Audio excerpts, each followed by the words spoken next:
சித்திரை 1 தமிழ் வருடப்பிறப்பு அன்னைக்கு எடுத்த வீடியோ தான்.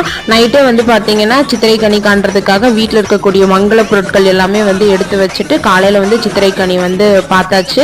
அதுக்கப்புறம் வீட்டில் வாசல் தெளித்து மாக்கோலம் வந்து போட்டிருந்தேங்க. வாசலில் சாணம் கரைச்சி கோலம் எல்லாமே வந்து போட்டு முடிச்சுட்டு சுவாமியெல்லாம் கும்பிட்டதுக்கப்புறமா சாப்பாடு கட்டி எடுத்துகிட்டு போயிடலான்னு சொல்லிட்டு தக்காளி சாதமும் கத்திரிக்காய் உருளைக்கிழங்கு இதெல்லாமே போட்டு கூட்டும் வந்து பன்னீர் எடுத்துகிட்டு போயிருந்தோம். சித்திரை மாதம் வந்தாலே மதுரையில் அவ்வளோ ஒரு கொண்டாட்டமாக இருக்கும். ஏன்னு பார்த்தீங்கன்னா அழகர் ஆற்றுல இறங்குறது, மீனாட்சி திருக்கல்யாணம், தேரோட்டம் அப்படின்னு சொல்லிட்டு ஒரு 30 நாள் வந்துட்டு இந்த பக்கம் 15 நாள் மீனாட்சி திருவிழா, இங்கிட்டு 15 நாள் அழகர் திருவிழான்னு சொல்லி சூப்பராக வந்துட்டு இருக்கோங்க. சஷ்டி அப்படின்றனால நம்ம முருகப்பெருமானையும் வந்து வழிபட்டுறலாம்னு சொல்லிட்டு 6வது படை வீடான பழமுதிர் சோலையும் வந்து போனோம். கீழே அழகர், அதுக்கப்புறம் 18ஆம் படி கருப்பசாமியும் வந்து கும்பிட்டாச்சு. வழக்கம் போல முருகர் வந்து இங்கேயும் ஒரு அதிசயத்தை நிகழ்த்தினாரு. அது என்னன்னு சொல்லி நாளைக்கு நான் உங்களுக்கு லாங் வீடியோல வந்து ஷேர் பண்றேன். சித்திரை திருவிழா எல்லாமே நான் உங்களுக்கு ஷார்ட்ஸ்ல அப்லோட் பண்றேங்க.